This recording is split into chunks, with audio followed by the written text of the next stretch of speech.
ORM or ORD textures are a type of packed texture that include either ambient occlusion, roughness, and metallic, or ambient occlusion, roughness, and displacement.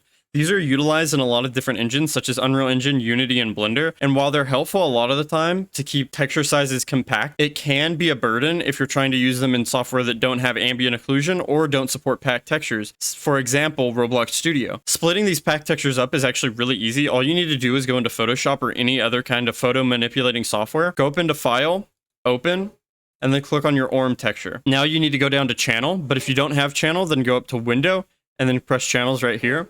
And as you can see, we have red, green, and blue. Now click on these 4 bars right here, and then click Split Channels. This will create a red, green, blue, and transparency map separately. They'll all be separate images. And as you can see, the red is the ambient occlusion, the green is the roughness, and the blue is the metallic. Now, all you need to do to get these out of Photoshop is go up to File, Export, Export As, and then export them as a PNG. As you can see here, I already unpacked this texture, everything except for the ambient occlusion. So right here, I have the roughness, and right here, I have the metallic alongside the normal and the base color. And then here's the original ORM texture. That's all you need to do to split up or unpack your ORM or ORD textures, and then you can put them in any software you want that doesn't support that. It can also help with manipulating the metallic or roughness separately, because whenever they're packed, you can't really mess with them that much. So it can be really helpful. And that's all for this video. I hope you enjoyed. It was a really short one, but it's something I had to learn myself when working on a Roblox project and trying to put things from Unreal Engine into Roblox. Having to unpack the materials, for some reason, it took me a while to figure out, but after I learned it, it was super easy and simple. So